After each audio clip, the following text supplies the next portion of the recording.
Vou te jogar uma reflexão também. Assim, você teve problema em olhar a sua certidão de nascimento? Você teve problema com olhar o seu nome naquela certidão de nascimento? Nunca tive. Então acho que já responde, né?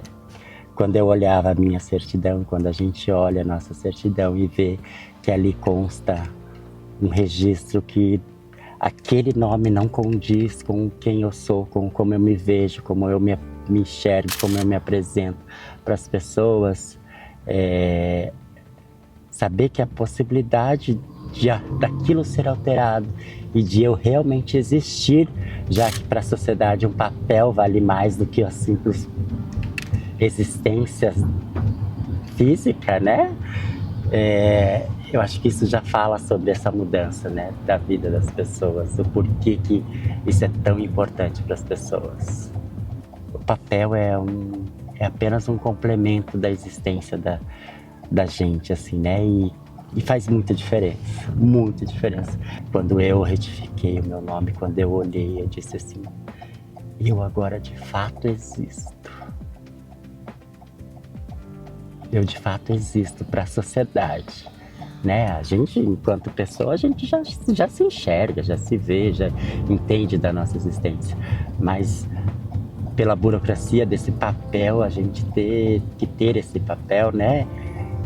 Que é legítimo e tal, mas da forma que às vezes a coisa se dá, assim, e você poder dizer assim, eu existo de verdade, isso era isso que você precisava para me reconhecer, para entender a minha existência, tá aqui.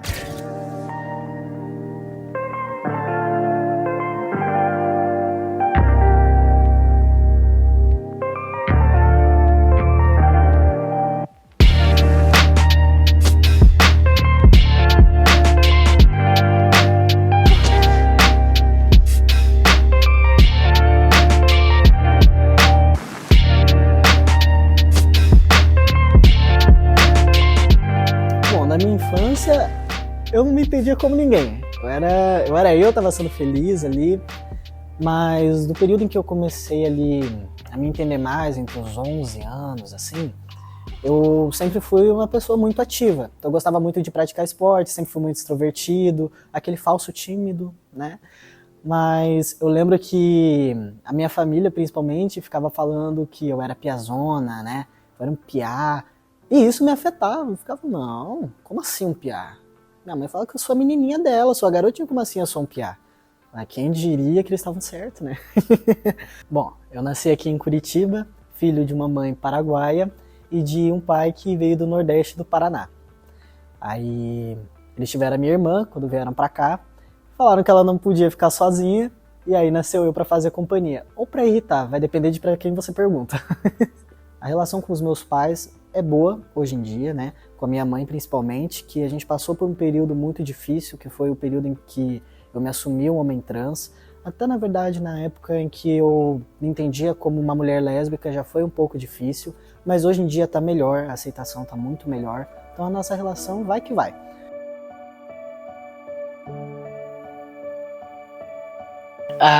Que não se via travestis na rua de dia. A gente sempre era camuflado, era, como se diz, escurecia todo lugar que era pardo. Então, minha família teve muito preconceito comigo, fui expulsa de casa. Daí quem cuidava de mim era uma tia minha e uma prima. Me chamo Natasha Souza, eu consegui realizar os sonhos da questão do nome, passei muitas dificuldades. Na questão de, como se diz assim, hoje eu sou chefe de cozinha, eu sou uma das primeiras instrutoras das Forças Armadas Brasileiras, Sou graduada, sou estudada, tudo em prol de ser a melhor, de mostrar para os outros que eu posso.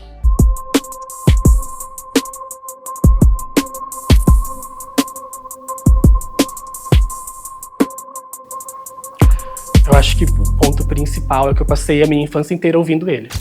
Eu ouvia muito ele. Minha mãe falava muito que era o meu nome antes de eu nascer, era o meu nome, né? Ela esperava uma menina ao nascer e era o meu nome. Só que daí, né? Eu nasci no dia do aniversário do meu irmão. Ele estava fazendo 13 anos e o presente dele foi escolher meu nome novo, né? Então ele escolheu o meu nome parecido com o dele, só que eu passei a minha infância inteira ouvindo meu nome. Minha mãe falava Júlia, Júlia, Júlia, Júlia. E ela falava como era um nome bonito, como ela gostava desse nome. E eu sempre, na minha cabeça, acho que meio que, tipo, impregnou, sabe? Ele ficou na minha cabeça. Então passei a minha infância inteira também achando o nome muito bonito. Durante a minha adolescência também. E aí, quando eu comecei a me encontrar, eu falei, sou eu. Pra mim, eu sou muito feliz, sou alegre com tudo, né, que tá acontecendo, né, que nem disse, se é da vontade, né, a gente vai fazer o quê? A gente apoia, né, não vai. Estamos junto com eles, né? Porque tem muitos aí que pegam, não, porque assim vamos, né, jogar pro mundo aí que vai sofrer, vai viver a vida lá do jeito que quer, e não, a gente não, jamais vai fazer isso. Difícil. 8 anos, eu estudava aqui no Colégio Estadual Professor Brandão, aqui no JuVV. Na 4ª série, minha mãe era chamada. Todo dia, naquele tempo, era orientação educacional. Seu filho tem problema, ele é muito delicado, ele é muito isso, muito aquilo. E se você não percebeu, a mãe me levou no médico que eu estava com problema nas glândulas mamárias. Tava crescendo meus seios. Daí a mãe me levou pro endocrinologista, que queria fazer operação, me deram um monte de remédio. Quando eu descobri pra que era o remédio, eu parei de tomar. A mãe me dava e cuspia. Falei, eu acho bom, eu quero ter peito. Eu não quero isso pra você, que não sei o quê, que não sei o quê. Você vai ter preconceito, você vai sofrer, vão te matar. Daí, com uma certa idade, minha mãe me tocou de casa. Daí quem cuidava de mim era minha tia Leone e minha prima Alcimara. A mãe falou que não tinha condições de continuar lá, porque daí eu tinha um bebê novo. Meu irmãozinho tinha acabado de nascer. O que ela ia falar pro filho dela, de mim? Ué, fala o que você quiser. Então pega as tuas coisas, vai morar com a tua tia, se vira. Pra mim, você não serve. Teve um período que eu me prostituí. Fazia ponto na Getúlio Vargas. Lá era a disputa da mais bela. Só descia na rua se você ficasse de roupas de baixo e salto. Hoje, quando a polícia tá descendo ou corria, se eles te pegassem, te arrebentava. Jogava 15, 16 dentro do camburão, largava lá no meio do mato São Luís do Purunã, na plantação de milho. Nós tínhamos que vir a pé, pedindo carona na estrada para chegar em Curitiba. Eles te prendiam no começo da noite, clareando o dia eles te soltavam, mas você tinha que falar teu nome de batismo para ver se estava no sistema. Senão você ficava presa até falar teu nome. Eles te batia, eles te jogava aqueles gás, arrancava tua roupa, saía do camburão, eles iam jogando a roupa do povo, você ficava só de calcinha. Eles falavam alguma coisa assim pra vocês? Morra. É que assim, por que você luta tanto nessa vida? Que direito que você tem de tirar a vida dos outros? Tem 2 vivas do meu tempo. 2 não, 3. O resto não morreu. Ou morreu, ou mataram, ou tá morta. Eu acho que são múltiplas violências, né, que principalmente as mulheres sofrem. Expulsão de casas, daí a vivência em situação de rua em decorrência disso. A prostituição em razão da falta de oportunidades no mercado de trabalho, né, todo esse preconceito que existe. Se a gente for pensar, todos são camadas dessa vulnerabilidade que essas mulheres, principalmente, enfrentam. E eu digo mulheres porque o Brasil ele é, né, o país que mais mata mulheres trans no mundo. Então, a gente é a ponta do iceberg, né, o que tem de violação, de negativa de direitos é muito mais profundo e mais arraigado na sociedade. Elas vivem um abandono afetivo mesmo, um abandono familiar das políticas públicas. Então são pessoas que estão por si só no mundo, digamos assim. E o que a gente tem buscado é ser, de alguma forma, né, um ponto de apoio.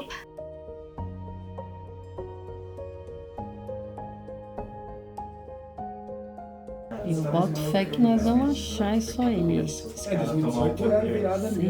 que mulheres assistam? Não. Também não, minha mão. Aqui, achei. 23 de janeiro, em comemoração ao mês da visibilidade trans, o núcleo, já era núcleo então, participará de ações de apoio à causa, reconhecendo a identidade, aqui tem várias pessoas trans, e defensores, Thaisa, deixa eu ver, fez a orientação para remete a data tal. 23 de janeiro, quando? 23 de janeiro de 2017.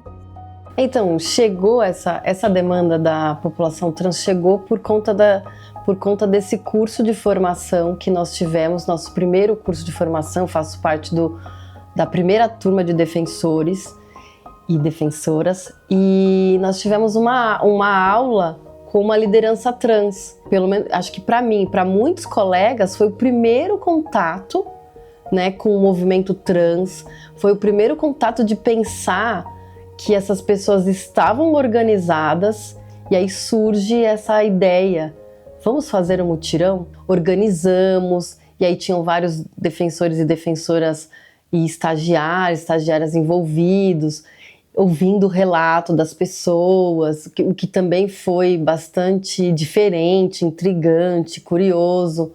Foi um momento bem importante, né? E dali, acho que dali em diante, a Defensoria sempre esteve muito próxima da população trans.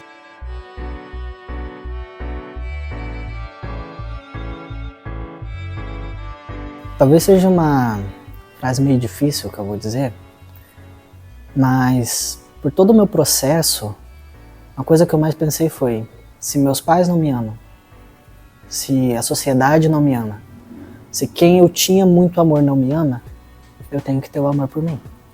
Eu tenho que me amar e me aceitar da forma que eu sou. Ninguém é obrigado a gostar de mim ou me aceitar, mas eu tenho que fazer a minha parte por mim mesmo. E isso cai muito sobre a responsabilidade. Então eu firmei esse acordo comigo mesmo de que eu vou ser responsável comigo mesmo. Eu vou fazer tudo o que é preciso para eu me sentir bem comigo mesmo, para não deixar nenhuma pessoa de fora me afetar, e eu vou seguir com isso. Então, todos os períodos que eu passava, que eu sentia a falta de amor paterno, materno, que eu sentia a solidão extrema dentro do meu peito, ou que os meus próprios pensamentos me atacavam, falando que eu não era ninguém, que eu era uma aberração, que Deus não existia, que Ele não me amava.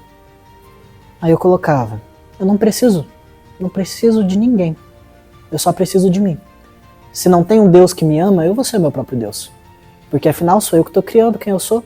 Sou eu que estou indo atrás de fazer as coisas com o que eu tenho, de criar as coisas que eu quero para o meu futuro. Então eu vou me amar, me respeitar, me elevar a minha autoestima e não deixar ninguém me tirar do posto de onde eu tô. Porque eu acho que isso que é amor. Então foi isso que me motivou.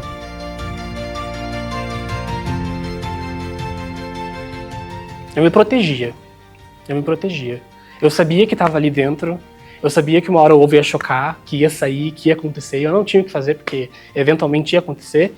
Mas até esse momento eu acho que eu me protegi bastante. E eu via, as pessoas também falavam que meu semblante mudava. A minha mãe via, passou uma maquiagem, tá mais alegre, vai fazer o que hoje? Vai fazer alguma coisa especial? Eu falava: não, eu só vou estudar mesmo. E ela achava que eu, tava me produzindo pra fazer uma coisa especial porque eu parecia muito feliz. Só que, na verdade, eu só tava deixando transparecer o que aquilo, né, dava pra mim. Aqui pra a gente apoiar, sempre falou que, os preconceitos vai ter. Vai sempre existir, vai não deixa pra lá, né? Não ignore, não dê ouvido pra conversa que eles fazem, né? Fique na tua, tranquilo, não esquenta muito a cabeça. Daí as pessoas começaram a falar: olha, pare com isso, né? Você tem que... Não pense no que os outros vão falar, né? Os outros não tem nada a ver com isso, nunca ninguém te deu. Quando alguém fala alguma coisa, você vai falar assim, olha, você alguma vez eu fui pedir um pacote de leite, fui pedir uma fralda para pôr a bunda do meu filho? Nunca fui, né? Sempre trabalhei e dei conta do recado, então ninguém tem que falar nada. Uma amiga minha fez um questionamento. Mulher trans no Brasil não sobrevive mais de 30 anos. Eu estou com 47 anos. Então eu passei da estimativa.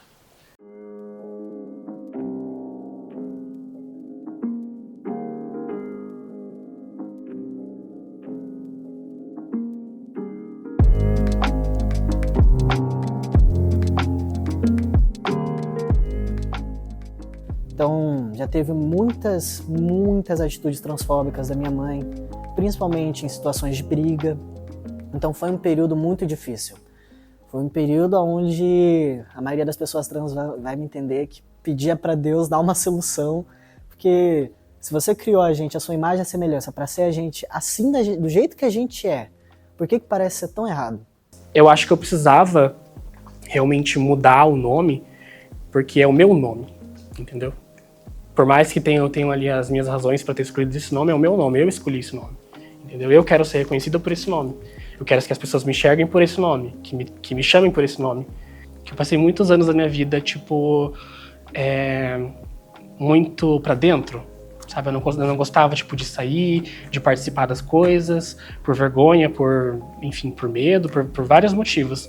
Mas eu só diria pra mim que eu fui muito forte, desde sempre, eu acho que eu não mudaria nada do que aconteceu na minha vida, que me formou quem eu sou hoje em dia. Mas eu diria pra não ser tão dura comigo mesma, para não cobrar tanto de mim mesma e também para me colocar para fora, para existir mais, entendeu? Para não ficar tão naquela ali, sabe? Eu acho que eu falaria isso. Uhum. Eu também diria que a gente conseguiu. Que aquela imagem que eu tinha durante a minha infância, minha adolescência, hoje em dia eu consigo ser aquilo que eu mentalizava ser. Tudo aquilo se traduziu para quem eu sou hoje em dia. Foram pedacinhos e pedacinhos que formaram quem eu sou hoje em dia. E eu pensava, tipo, nossa, será que... Como pode essa pessoa ser assim, tão maravilhosa, tão linda, e usar essa roupa, usar essa maquiagem, e sair assim na rua e fazer isso? Como que essa pessoa consegue? De onde que ela tira essa coragem, essa vontade? Eu acho que eu diria que aquele meu pensamento eu já não tenho mais, porque eu sou hoje em dia o que eu quero ser. Eu via que a situação para eles é completamente diferente da que eu encaro, entendeu? Que eles passaram por coisas por mim, né? Que, querendo ou não, são coisas que, tipo, não apenas eles, né? Muitas pessoas lutaram pelo que eu tenho hoje em dia, né? Pelo meu direito de retificar meu nome com facilidade, de ter esse acesso fácil à informação, de ter ajuda de pessoas que são bem preparadas para me auxiliarem, coisas que antigamente eles não tinham, né? Gratidão pelas pessoas que vieram antes, sempre, né? Pelas pessoas que morreram, pelas pessoas que lutaram, pelas pessoas que foram elas mesmas durante, né, o tempo que elas eram crucificadas por serem elas mesmas. Quando nós fundamos em 2004, era a questão da violência policial, não era nem HIV. Era violência, resquícios da ditadura que nós vivíamos, não é?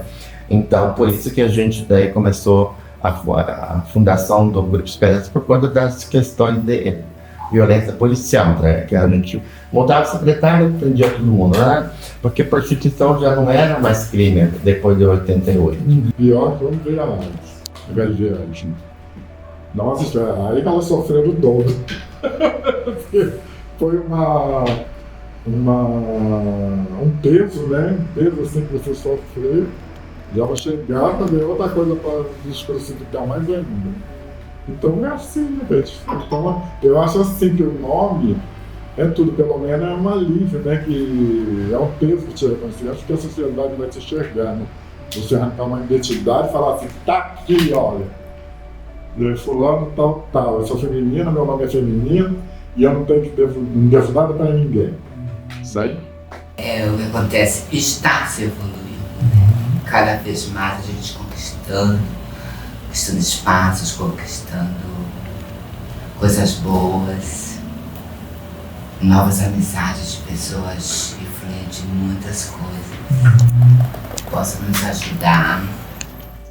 Então, esses corpos eles vão trazer marcas não apenas físicas, muitas vezes, mas vão trazer também marcas ali psicológicas e marcas processuais, né, do direito também. A luta e a construção dos direitos e dos direitos da população LGBTI+, da qual eu também aí faço parte, mais especificamente aqui que a gente está falando da população trans, ela é muito similar com o processo de luta de direitos humanos, né, que é um processo, como o nome diz, de luta mesmo. Então, nada vai ser dado, né? Então, é muito importante nós estarmos atentos ao público que a gente atende, porque é um público vulnerabilizado, não um público vulnerável como se fosse uma característica essencialista ou biológica que ela carrega em si, ela é uma pessoa vulnerável. Essas pessoas são marginalizadas, então elas são vulnerabilizadas. E eu acho que a partir do momento que eu me entendi como uma mulher trans, eu sabia que eu não podia complicar isso pra mim, entendeu? Que já seria difícil por si só. Eu não posso ficar colocando em mim, tipo, problemas, tipo, porque minha voz é assim, porque o meu cabelo é assim, os meus traços faciais são assim, e será que eu tenho que mudar isso para ser mais aceita? Será que isso me incomoda ou me incomoda que as pessoas ficam incomodadas com isso, entendeu? Então, tipo, pra mim, a minha autoestima hoje em dia, eu não vou dizer que é 100%, né, que é aquilo, né, que eu gosto. Fazer um delineado pra mim, tipo, é crucial. Pra mim, eu sair de casa, fazer a maquiagem, pra mim, tipo, eu me sinto linda assim, entendeu?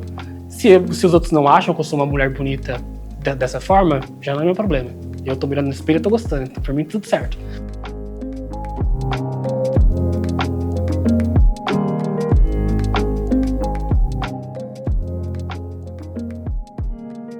A gente foi fazer um jantar para as pessoas.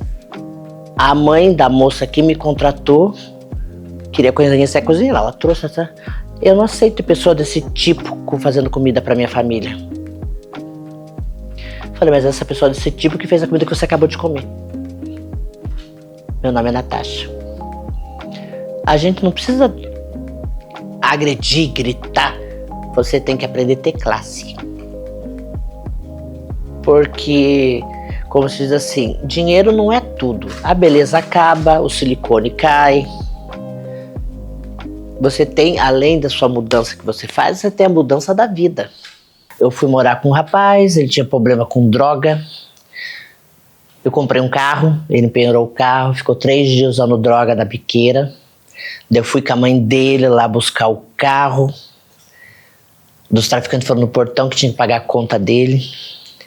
Daí ele falou que eu não prestava, que eu era uma desgraçada na vida dele. Ele me tocou de casa. Só que daí a mãe dele me acolheu. Então, você tocou ela do teu... Ela vai ficar comigo aqui.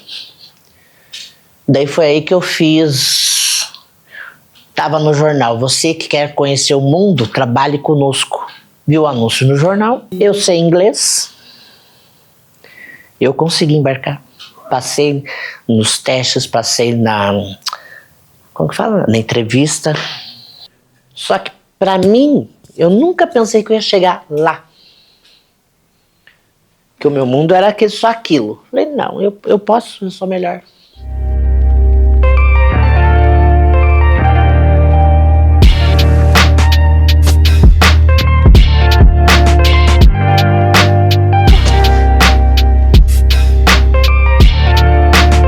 Primeiro lugar que a gente não vê esse carinho em qualquer pessoa. Você me emociona.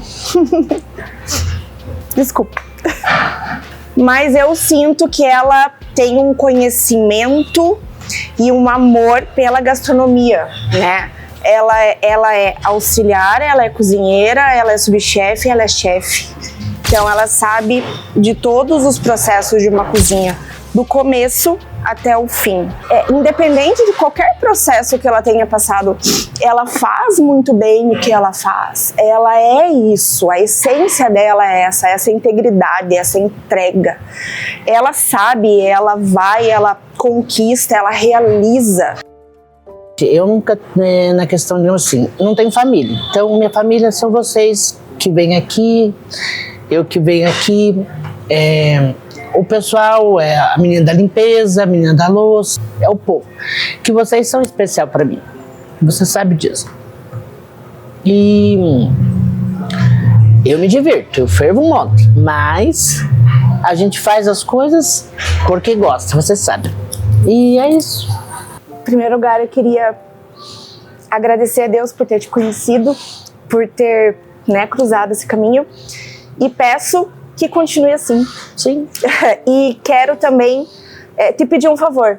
Continue do jeito que você é, buscando, lutando, fervendo, igual você diz, e trocando essa ideia, esse conhecimento, essa vivência, que é muito especial e é muito importante para nós. Sim. Sempre.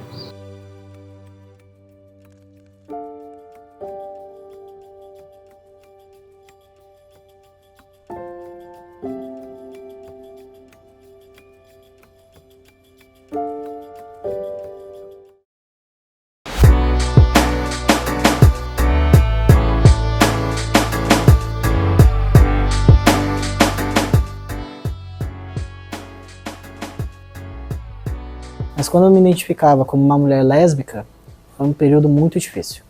Porque eu passei por toda a transição ali, porque não sei se com todo mundo foi assim, pode ser que sim, pode ser que não, mas pra mim, eu falava que eu era uma garota bi.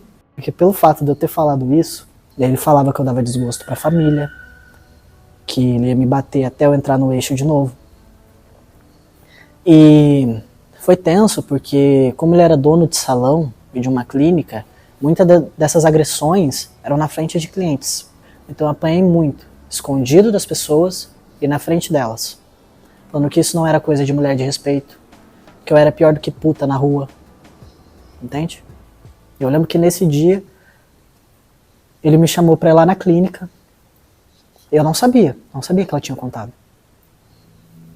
Fui lá, não tinha ninguém, eu achava que ia ter alguém, tava tudo apagado. Ele me esperando, com a cara de bravo dele. E aí eu, inocente, perguntei, e aí pai, o que aconteceu? Por que você me chamou? A primeira reação dele foi parar na minha frente. Um tapa na cara. Com as costas da mão, e ele tinha uma aliança. Ele fez de propósito, com a mão que ele tinha a aliança, pra bater na minha cara. Meu óculos voou. Sério, voou mesmo, tipo... Imagina que aqui é a sala, sabe, da recepção, tinha só aquelas paredes de gesso, assim, sabe, e aí já era o lugar de atendimento mesmo da clínica, onde as manicures ficavam. O meu óculos voou e foi parar lá na cadeira da manicure.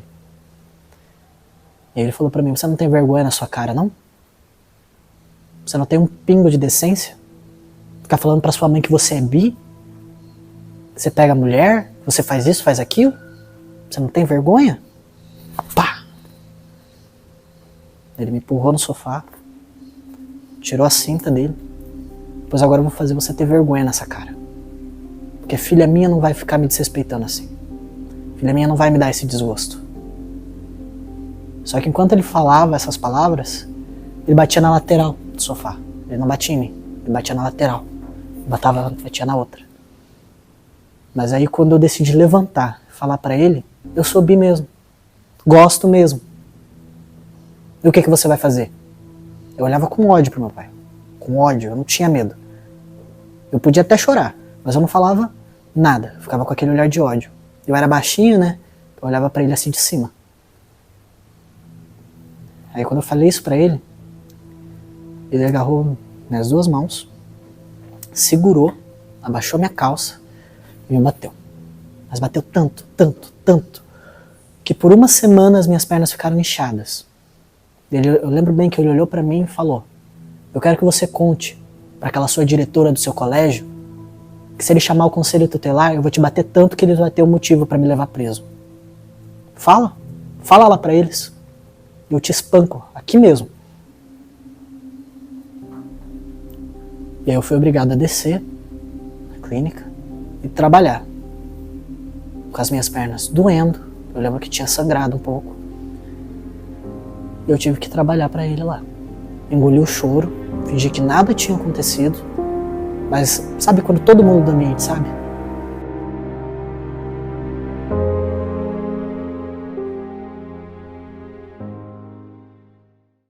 a gente tá dando amor para eles e eles são nossos filhos, não vão deixar de ser nossos filhos por essas escolhas deles, né? Não tem como nós dizer que só por causa disso não vai ser nosso filho mais. Então a gente está preparado para tudo, a gente já ouviu tanta coisa que hoje em dia... E é desde a infância, não é de agora, né? A gente não dá muita é de agora. Ouvido para a pessoa fala assim, é importante a gente estar feliz, estar tranquilo. E quando eu paro para analisar, por exemplo, todo o meu processo desde a infância até chegar até aqui, eu sempre tive bastante apoio dos meus pais. Eu nunca tive problemas, tipo, em como eu me expressava, como eu agia. Fora de casa é outro assunto, né? Mas dentro da minha casa era o meu lugar de conforto, porque os meus pais sempre me apoiaram. Eu tinha 15 anos na época. Eu tinha recém começado a trabalhar por um amigo do meu pai. E eu trabalhava na Paula Gomes, ali perto do Shopping Miller. Então eu vinha lá de Colombo, de onde eu moro, até ali, descia no passeio público e ia caminhando todos os dias. Eu ia e voltava todos os dias caminhando do passeio público até o trabalho. E num dia que eu tava voltando, eu já gostava de usar o cabelo longo na época. Eu tava de touca, assim, escondendo um pouco o rosto, assim, tipo, usando uma touca. E tava só com o cabelo assim de fora, mas eu não tava usando, tipo, roupas ditas femininas, né? Porque naquela época eu não me expressava assim. E eu fui abordada por um grupo de pessoas ali no passeio público que falaram, tipo, me abordaram, eles meio que me seguraram, tiraram a minha touca, pegaram a minha mochila e falaram: a gente sabe onde você trabalha, de onde você vem, a gente sabe que você passa aqui todos os dias nesse horário, e se você vir aqui amanhã novamente, você não volta pra casa. E aquilo ali me fragilizou, tipo, no mesmo dia eu não conseguia voltar pra casa. Tipo, eu liguei pro meu pai, só falei: vem me buscar. Eu nem consegui explicar a situação direito, só falei que ele precisava vir me buscar, que eu não conseguiria voltar pra casa de ônibus. E ele veio ali, e quando eu entrei no carro, eu entrei em estado de choque, fiquei em choque até chegar em casa. Eu não conseguia falar, não conseguia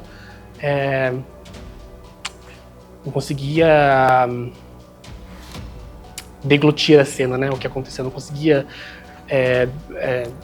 enfim, até hoje quando eu paro pra pensar, foi uma coisa que, tipo, poderia ser meu último dia ali, entendeu? Eles ainda me avisaram, né, eles me deram, tipo, uma saída. Nossa, como eles são bonzinhos, né. Foi triste quando ele falou assim: pai, vem aqui que tentaram me assaltar aqui e queriam me bater aqui, né? Eu falei: então, pera aí que eu já tô indo aí, né? Aí peguei o carro e fui rapidinho pra lá, sabe? A gente falou assim pra ele: olha, já que tá desse jeito, então melhor você não ir trabalhar, fica aqui que pelo menos tá seguro, né? Porque estando aqui você não tá lá à mercê do perigo, né? Porque se foi uma vez, vai duas, vai três, vai estar te perseguindo, né? Vai perseguir, então melhor em casa aqui são e na nossa visão do que lá, né? Lá fora já tem muita rejeição, né? Daí se pai e mãe também rejeitar, aí o que vai ser da pessoa, né? A gente se entristece muito com esses pais que tratam os filhos assim, sabe? Se a gente tivesse condições, a gente acolheria esses filhos que estão jogados assim, né? Pra perto da gente, sabe? Puxaria pra perto da gente, porque a gente tem bastante amor, né? Eu acho que a gente podia repartir um pouco, né?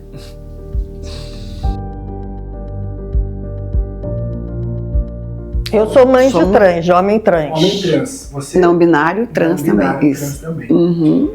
Que a família, ela é algo assim muito potente, tanto para o bem quanto para o mal. Que não se trata assim: então eu tenho um filho da comunidade, eu o aceito.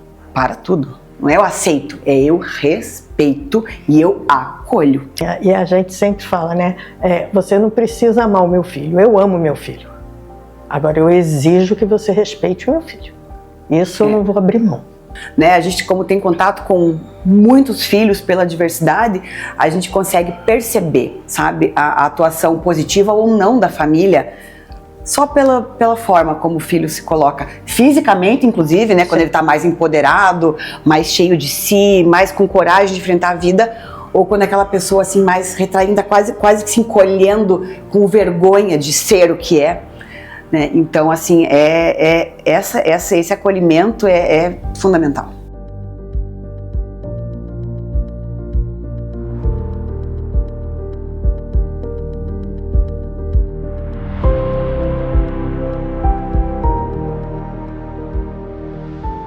Essa aqui é uma dobradurinha que eu ganhei num dos mutirões, que foi uma menina que veio fazer a retificação e ela, né, o pai e a mãe são daqui, mas ela morou e cresceu fora no exterior.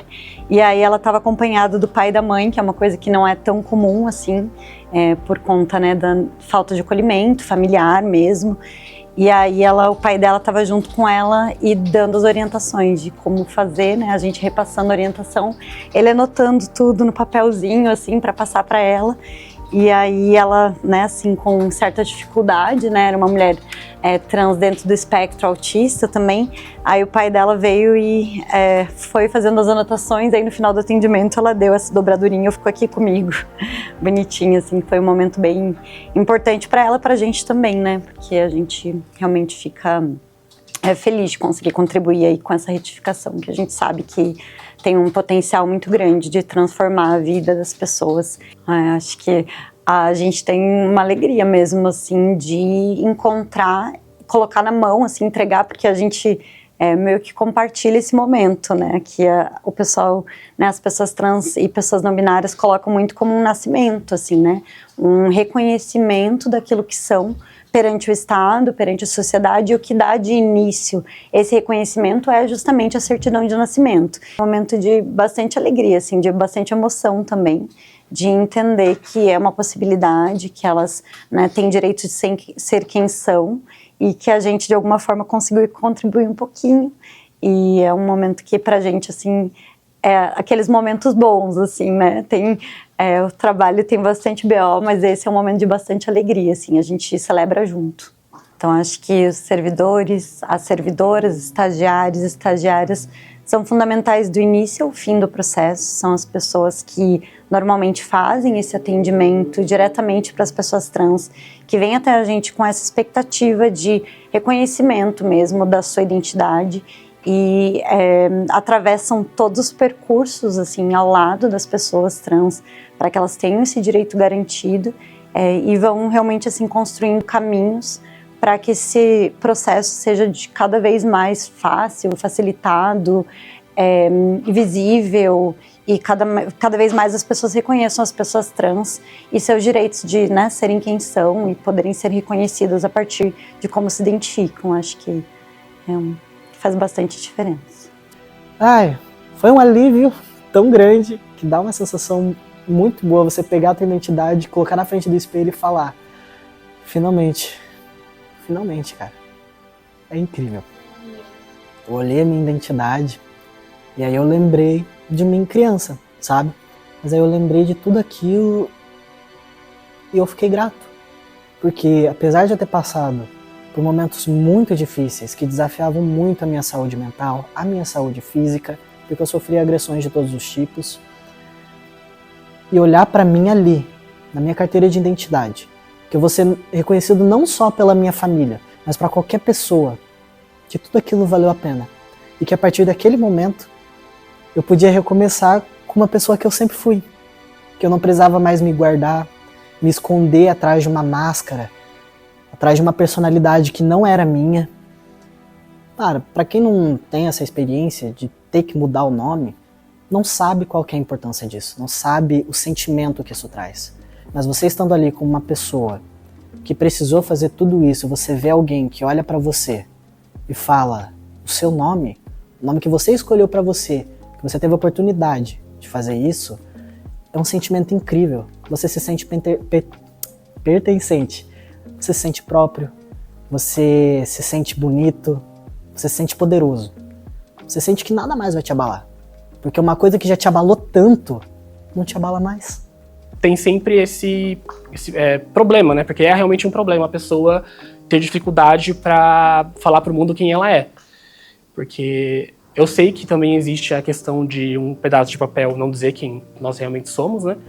Mas eu sempre via elas falando, tipo, como é difícil, como é caro, como é complicado, como tem toda uma logística, uma burocracia muito grande em volta de fazer esses documentos. Eu ficava tipo, nossa, será que realmente é tão complicado? Então, se eu realmente quero começar o próximo ano como Júlia, é melhor eu começar agora. Então, quanto antes eu começar, mais rápido vai ser. E daí eu li bastante sobre, falando, não, que pode levar 6 meses a 1 ano, que tem um trâmite muito demorado, é longo. Muitas meninas desistem, muitas pessoas desistem de fazer o processo, às vezes por falta de dinheiro, por por não ter, às vezes, também conhecimento ali, tipo, de onde que eu vou tirar esse documento, ou de não ter um apoio para poder fazer isso, né, familiar ou, né, de pessoas próximas. E daí eu falei, eu vou ver qual a minha chance, né. E daí eu falei, vou jogar no Google, né, vamos ver, agora vamos ver a real como que vai ser. E a primeira opção que apareceu foi o Nudem. Aí eu já cliquei ele direto, já dei aquela lida turbo, né, que você só passa o olho assim, vai lendo as palavras-chave assim, daí eu falei, eu vou tentar. Daí eu abri a cartilha, já vi os documentos ali, daí eu falei, eu vou salvar aqui os documentos, salvei no bloco de notas, e eu falei, vou marcando um X em cada coisa que eu tenho. Eu tinha a maioria das coisas já em casa, mas, igual eu falei, teve alguns que eu tive que sair pra pegar uma cópia, ou pegar a autenticação, acho que fala, e daí ia no lugar, falava, não era aqui, tinha que ir pro outro. Tinha todo esse processo. Mas foi questão de reunir os documentos, acho que foi demoradinho, foi uns 3, 4 dias, também não foi tão demorado. Mas quando eu cheguei realmente a falar com o Nudem, foi questão, tipo, o atendimento foi muito rápido, muito rápido. Tiraram todas as minhas dúvidas também muito rápido. E, igual eu falei, numa sexta eu fui até o cartório e na segunda-feira eu já estava com o documento na mão. Essa prostituta, eu ainda morava aqui no centro, nessa época. Ela me viu passando, e nisso que ela me viu passando, alguns dias depois que a gente se encontrou, ela falou pra mim, você é um garoto trans? Eu falei, sou um garoto trans. Ela, ai menino, que incrível. Você já retificou o teu nome? Eu falei, não, ainda não. Eu ainda não sei como fazer exatamente. E ela, olha, tem lá na defensoria. Se você quiser, eu te mando as informações. E ela me mandou. Só que eu não tive como ter o acesso, porque nem ela nem eu, a gente sabia que precisava ser o maior de idade. Para esse mutirão em específico. Mas aí, mesmo vendo isso, junto com as informações, ali eu pude pesquisar mais.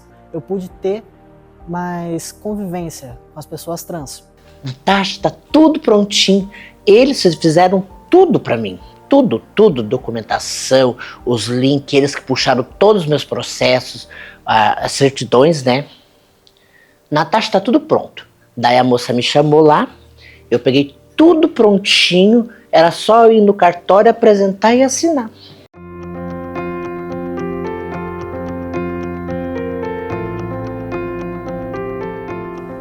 A minha certidão de nascimento. E é o meu motivo de maior orgulho.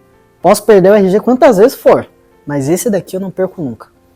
Porque quando eu comecei, o primeiro passo de você ser uma pessoa trans é você fazer isso aqui. Você tem que retificar isso daqui. E quando você olha para isso aqui, muitas coisas passam pela sua cabeça. Porque quando você nasce, você não tem noção de quem você é. Você vai descobrindo ao longo do tempo. E depois que você descobre, você tem isso aqui, que é aquilo que a sua mãe sempre teve que guardar para você não perder, para você ir no médico, ou para você fazer qualquer coisa, ela que estava guardando ali. Agora é uma responsabilidade sua. É como se você estivesse cuidando do seu eu criança, que naquela época ainda não entendia, mas que já suspeitava, de uma forma ou de outra. Então quando você vê isso daqui, você se sente conectado com quem você já foi, mesmo que seja uma pessoa tão diferente de quem você é hoje. Entende? Quando eu fiz, pelo menos, pra mim foi assim. E é por isso que eu cuido sempre. Porque o mesmo cuidado que a minha mãe teve comigo quando eu era criança, de guardar todos os meus documentos, carteira de vacinação, tudo aquilo, eu tomo conta pra mim não perder isso daqui. Porque isso daqui é a prova pra mim mesmo, que apesar de eu ter nascido com o sexo oposto do gênero que eu me identifico, eu ainda sou eu, mesmo naquele período. E aqui tá a prova disso. É a minha certidão de nascimento, de que eu nasci sendo Tyler. E nada que veio antes disso daqui importa mais. Só isso daqui. E pra mim tem uma coisa muito importante nesse daqui, porque eu tenho 2 nomes, né? É Tyler Henrico. O Henrico foi assim, no dia que eu fui pra fazer a minha retificação sendo menor de idade, a minha mãe me acompanhou. Só que antes de tudo isso, eu tinha tido uma conversa com ela, alguns diazinhos antes, eu tinha avisado ela sobre isso, que eu ia precisar da ajuda dela. Ela falou pra mim bem assim, que antes que eu nascesse, ela sempre teve o desejo de, se ela tivesse um menino, ela queria chamar de Henrico. E eu olhando aquilo, ela falando pra mim, você é meu garoto, você é meu Tyler, você não precisa ser o Henrico, mas você é meu garoto, sabe? Aí no dia que eu fui fazer, eu falei pra mim, se eu sou o garoto da minha mãe, então eu vou ser o Henrico também. Aí eu decidi colocar o Henrico como meu segundo nome. E no dia que eu cheguei na minha mãe e falei, mãe, olha só o meu nome. Ela olhou e falou, Tyler Henrico. E aí ela chorou, eu chorei também. Na verdade eu já tava chorando antes. Então daí eu olho e eu falo, Tyler, porque eu me amei primeiro. E Henrico, porque eu sei que a minha mãe sempre vai me amar depois. E daí quando o Nick nos traz, né, que ele escolheu o nome, né, aí ok, aí algumas pessoas na família, nossa, mas não tá o nome, agora Nick, tudo bem, mas também não é sobre as pessoas da família, é sobre o Nick. Porque a gente também aprende isso no Mães. Mas assim, quando eu peguei a certidão, eu fiquei paralisada. Eu olhei assim e falei, nossa, né, então não tem mais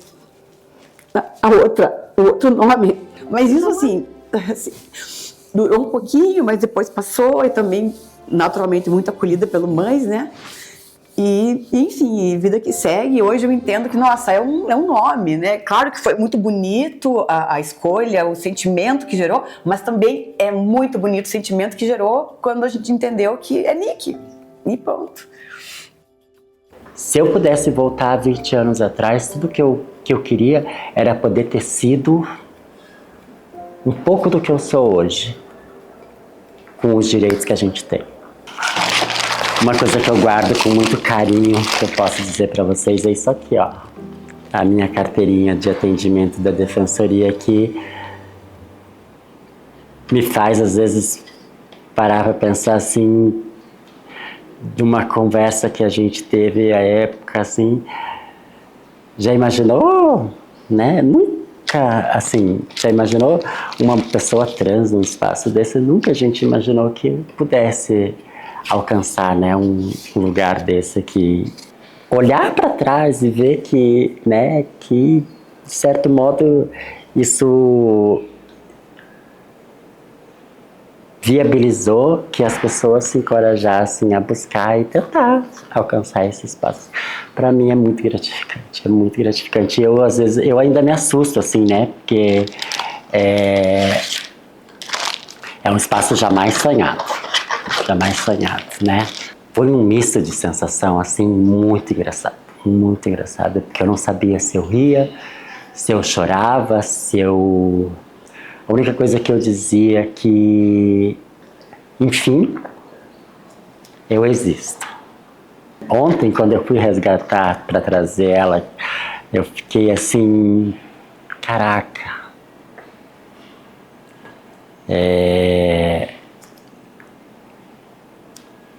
Tá aqui. Se era isso que a sociedade precisava para me enxergar, para me ver como pessoa, tá aqui o papel. E aí? E agora? Eu cumpri com a minha parte. Quando que vai ser cumprida com a parte deles, né? Sobre essa sociedade que vê a gente como coisa de outro mundo, eu só falo que não tem nem um pouco a ver com as pessoas trans. Tem a ver com elas mesmas. Quanto mais o tempo passa, mais a gente vê isso. Porque nada justifica o seu ódio, nada justifica as suas péssimas atitudes. Mas elas também foram ensinadas a nunca serem o que elas eram. Então, quando elas veem algo diferente, que elas não estão habituadas, não precisa nem ser uma pessoa trans. Falaria assim, levanta a cabeça, princesa, né, princesa. Fica assim não, porque por mais que seja difícil, vai valer a pena. Você sente uma emoção, um sentimento que talvez há anos você não tinha sentido.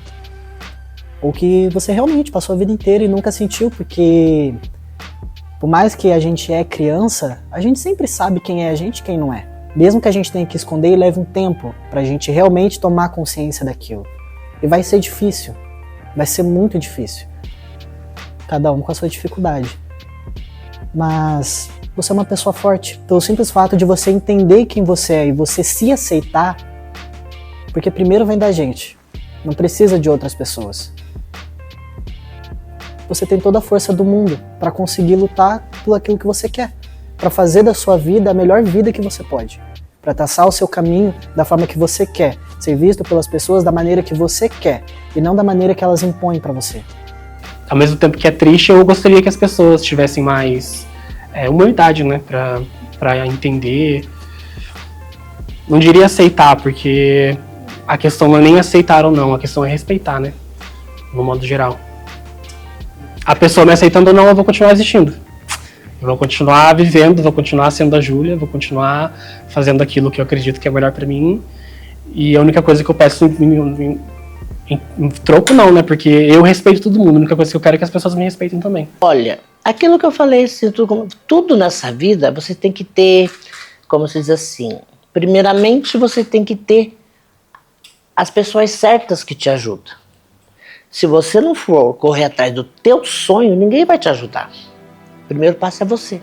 E eu acho que fundamental dizer, eu acho que a importância de enxergar essas pessoas. De dar vez e voz a essas pessoas. Que é o que eu sempre digo quando eu participo dos mutirões que eu falo. Porque é isso, a gente não é vista nesses espaços. Aí eu vou chorar. Sempre que a gente é lembrada numa esquina escura, né? Ou num espaço de subalternidade, num espaço de marginalidade, de violência tão extrema, que conseguir ver as pessoas alcançarem o mínimo para elas me conforta, assim, sabe, me deixa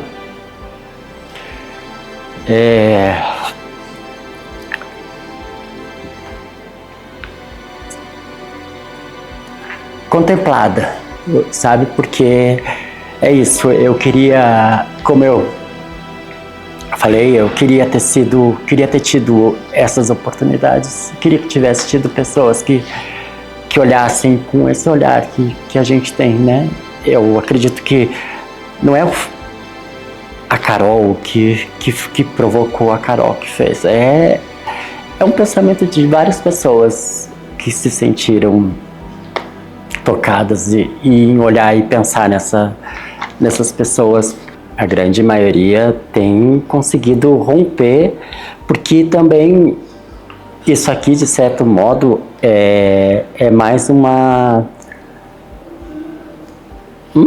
munição para que essas pessoas se encorajem a lutar, sabe? É isso, não tem como voltar atrás, não tem como deixar de ser. Então a gente vai brigar e a gente vai lutar pelo que é nosso de direito, né? Meu nome é meu direito, meu nome é Natasha. Meu nome é meu direito e o meu nome é Júlia. Meu nome é meu direito e meu nome é Tyler, com muito orgulho.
Esse documentário mostrou uma fração do que esse programa representa na vida da população paranaense que a gente tem atendido. A Defensoria do Paraná tem muito orgulho desse programa, tanto pela revolução que causa na vida das pessoas, trazendo renascimento, o novo batismo, né, devolvendo a dignidade para a população paranaense. E esse documentário também foi pensado como uma forma de reconhecer e valorizar o trabalho das equipes que foram envolvidas durante todos esses anos nesse programa. E a gente reforça o nosso compromisso, espera que ele seja fortalecido e ocorra por muito mais tempo aqui no Paraná.